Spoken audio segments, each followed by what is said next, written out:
Lançado originalmente em 1995, o livro Mindhunter deu origem a uma série de mesmo nome na Netflix e documentou os bastidores de uma unidade do FBI que era responsável por caçar os criminosos psicopatas que eles mesmos batizaram como serial killers.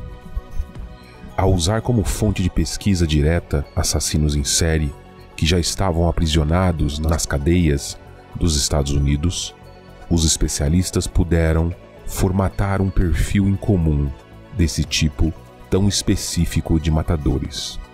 Analisando o passado daqueles criminosos que foram entrevistados, a equipe do FBI conseguiu 3 marcadores, sinais comportamentais que se repetiam entre eles. O primeiro era que muitos sofriam de enurese em idade avançada, ou seja, eles costumavam urinar em suas camas, mesmo na adolescência ou idade adulta. Muitos deles sofriam de piromania, ou seja, gostavam de brincar com fogo e provocar incêndios. E por fim, muitos deles eram sádicos desde pequenos, normalmente torturando animais como uma espécie de treinamento para quando pudessem fazer o mesmo com as pessoas. Bem-vindo ao Explorando os Segredos e Mistérios, o canal focado em explorar os mundos fantásticos da literatura, dos filmes e dos games. No vídeo de hoje, vamos explorar como foi que 110 anos antes da publicação de Mindhunter, um brasileiro parece ter previsto tais características na mente de um assassino. E por causa disso, ele foi o responsável pela criação do primeiro psicopata da literatura nacional. Roteiro de Romeu Martins. Está preparado? Então deixe seu like e acompanhe o canal para mais vídeos como esse. É um pequeno ato para você, mas muito importante para a gente. Sendo conhecido como o bruxo do Cosme Velho e considerado o melhor escritor brasileiro de todos os tempos, não seria justamente nas histórias de terror que Machado de Assis, esse mesmo, deixaria de estar bem representado. Foi em uma edição do ano de 1885, no jornal Gazeta de Notícias, que ele publicou aquele que muitos consideram seu conto mais perturbador, A Causa Secreta. Nessa pequena história, Machado de Assis parece ter vislumbrado, antes de qualquer estudioso da mente humana, a maioria das características que os peritos do FBI só seriam capazes de descobrir no século seguinte. A Causa Secreta traça o perfil do médico carioca Fortunato Gomes da Silveira. Quando a história se inicia, ele é descrito dessa forma pelo ponto de vista de um colega seu, ainda estudante de medicina, chamado Garcia. Os olhos eram claros, cor de chumbo, moviam-se devagar e tinham a expressão dura, seca e fria, uma cara magra e pálida, uma tira estreita de barba por baixo do queixo e de uma têmpora a outra, curta, ruiva e rara. Teria ele 40 anos. Naquela ocasião, o jovem Garcia testemunhara Fortunato ajudar um homem que havia sido agredido e esfaqueado por um bando de capoeiristas nas já então perigosas madrugadas do Rio de Janeiro. Médico hábil, Fortunato foi capaz de prestar ajuda indispensável para salvar a vida daquele desconhecido. Porém, dias depois, Garcia viu a primeira atitude estranha do médico mais velho. Quando o paciente agradecido foi até a casa de Fortunato para conversar com o profissional que lhe ajudou, ele foi recebido com tamanha indiferença e arrogância que saiu de lá sentindo-se desprezado.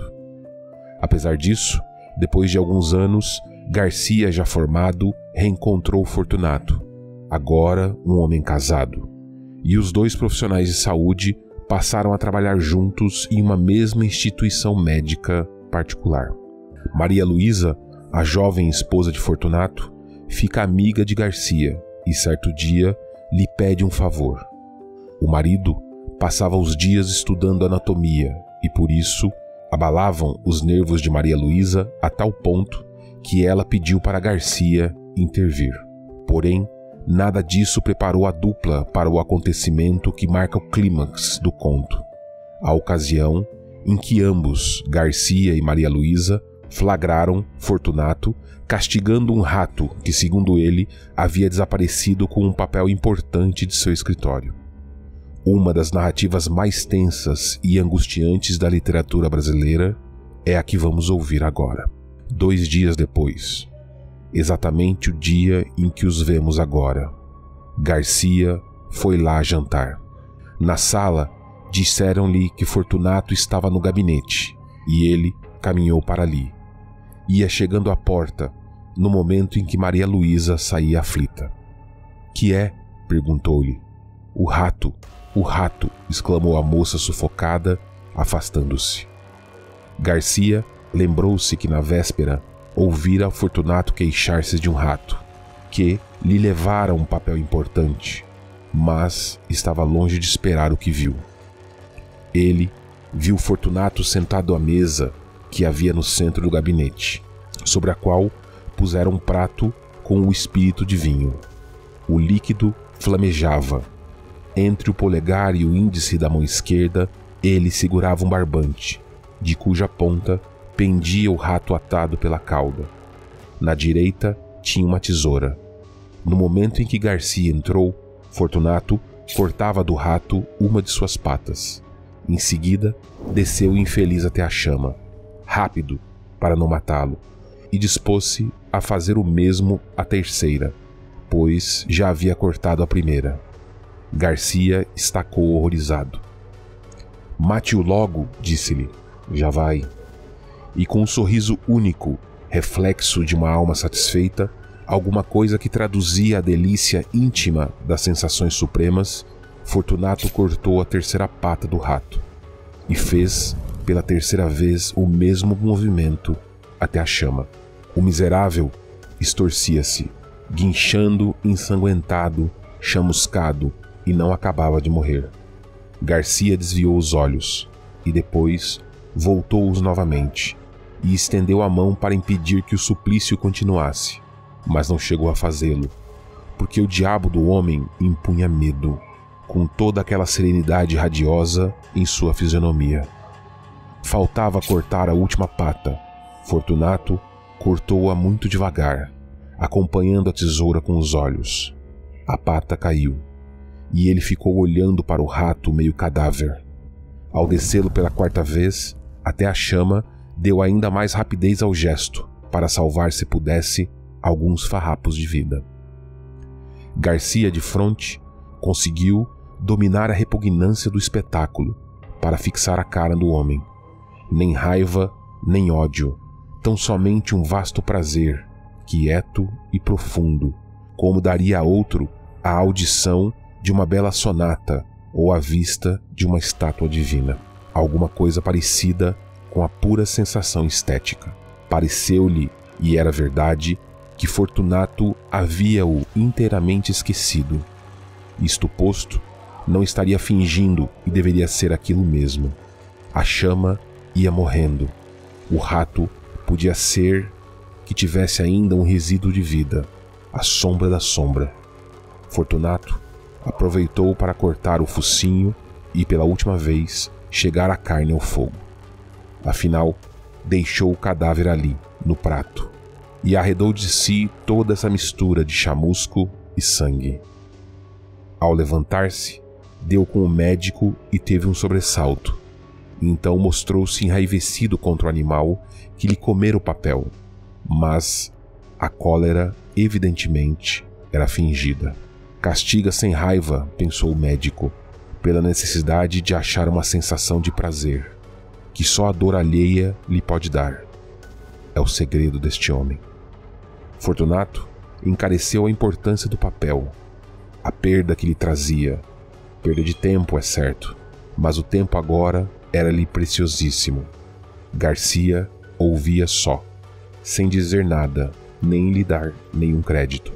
Relembrava os atos dele, graves e leves.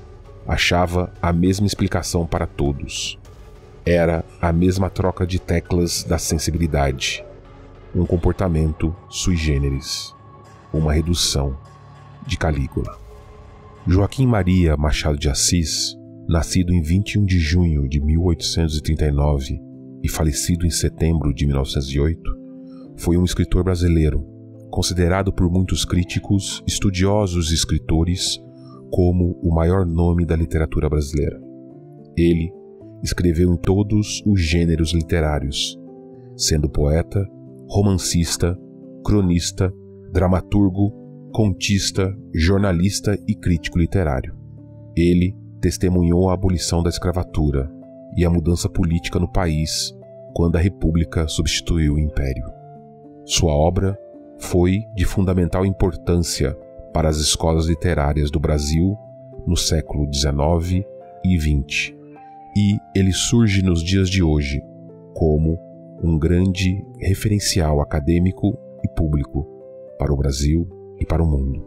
Esse escritor era negro, lutava pelos direitos dos homens e, antes de tudo, utilizava da imaginação para demonstrar a alma humana. Esse explorador indica fortemente para aqueles que gostam da leitura e da imaginação que explorem um pouco mais a obra de Machado de Assis. Obrigado mais uma vez, ficamos por aqui. Até o próximo vídeo, exploradores.